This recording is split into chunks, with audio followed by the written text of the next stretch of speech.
A company that has been in the media a lot recently is Noisette. They're redeveloping or sort of leading the redevelopment effort along with the City of North Charleston in that area where the old naval base used to be. And we're going to sit down and talk with them about some of the things that have been in the media of late, and also about what their plans are, what their ideas are, what their hopes are in terms of building something new in the North Charleston area.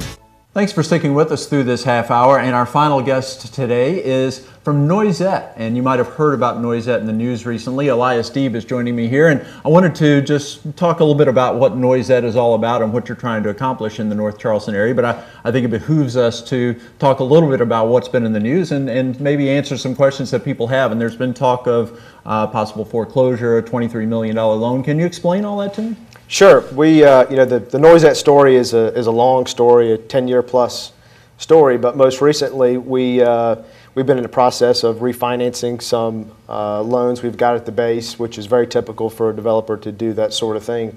And we're unfortunately doing that at a time when the financial markets are in a very rough spot, and especially the credit markets are basically frozen at this point. So, where we would traditionally be able to obtain refinancing quickly and easily, we're now having to really hunt hard to make that happen. So having said that, we feel like we've got a good strategy in place to make that happen and avoid anything like a foreclosure. Essentially what it was is a $23 million bridge loan, and you had that in place until you got further financing, and you just found that the credit market is a little bit tighter than you anticipated at this point. That's correct. Yeah, a bridge loan is a very common instrument that a developer would use to obtain financing in short order. And the idea is that you take this loan out for, let's say, a 2-year period, and during that 2-year period you would go out for permanent financing, and that's what has proved to be very difficult during this time, is obtaining that permanent financing. And one more thing that's been in the news are the rail lines. Can you explain just briefly what that's all about? Sure. We purchased property from the City of North Charleston, and there was a rail line that previously was active on our property, and basically the arrangement between the city and the State Ports Authority was that line would be abandoned, and there would not be northern access to the new port facility. So we feel pretty good that that agreement will stay in place, and we'll be able to move forward.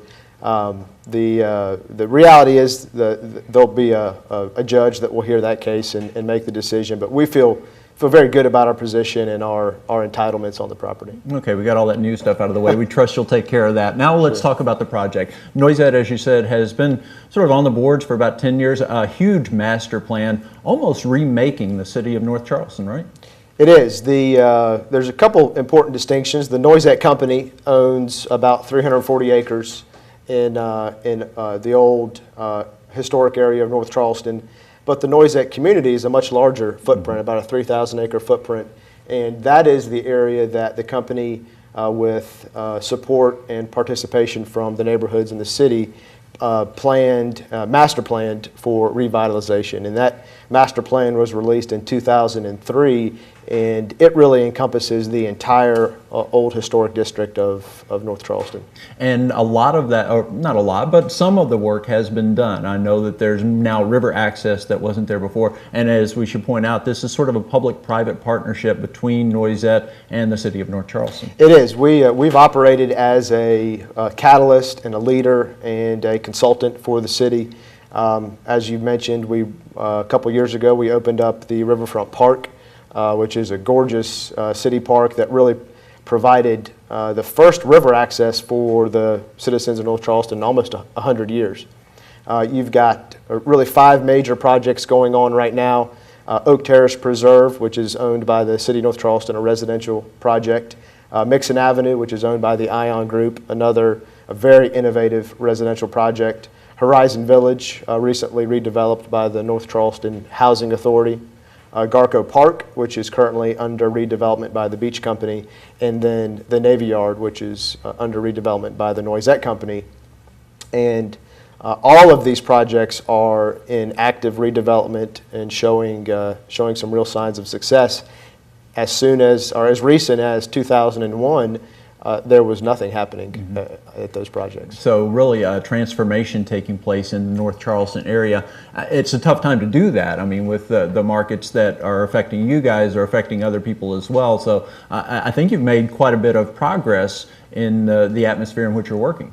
We have. The recovery in North Charleston has really been remarkable. And if you look at the 3,000 acre footprint, that little niche has really outperformed most of the low country. We've had residential real estate prices that may have been in the $50 to $55 per square foot range in 2001. The same house, when the same condition for the most part, is now $120, $140 a square foot. So you've had this dramatic change in value, and then also dramatic change in basically sense of place and sense of pride in that neighborhood.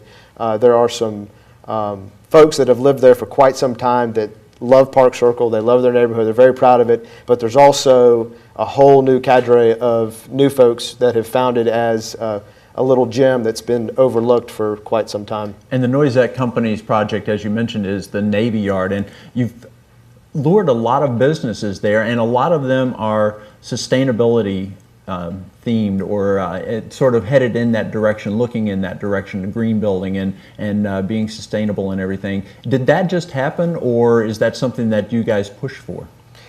It's a good question. It's a little bit of both. I would say the initial cause has been the fact that really the heartbeat of the Noisette Company is a triple bottom line philosophy, where we focus on environmental health, social justice, and economic success, and we balance those three equally.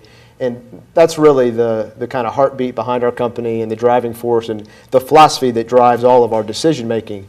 And what's happened is other companies have picked up on that, and like-minded companies have just naturally gravitated to the Navy Yard. So it's sort of a sustainability cluster. It is. It is. We've got one of the state's first organic breweries, one of the state's first biodiesel plants, one of the largest recycling companies in the country, or in the state is there. We've got a green home building company in place. 75 plus businesses, over 2,000 people come to the Navy Yard to work every day. We've got a strong cluster of engineering and architecture firms that are also sustainable in their focus. One last question, and that is, how will you determine whether or not what you're doing is a success? I know this is a long-term project, but when will you say, yeah, we've done our job? Well, I think when we've got a situation where folks can actually work, live, and play at the Navy Yard, I think we've done our job. Right now, we are moving very close to that benchmark. We've got a great environment for business and for recreation, and now we're looking to move into that stage where we've got people calling the Navy Yard home. Elias Deeb with the Noisette Company, thank you very much for coming out here and explaining a little bit about the project to us and giving us an update on what you guys are doing. Thank you. Okay, Marianne and I will be back to wrap up this edition of Palmetto People right after this. Well, Marianne, it was interesting to find out a little bit more about Noisette and see some of the plans that they have for that area. And, you know, I think a lot of big projects go through some growing pains at times, and I think that's what Noisette is doing right now.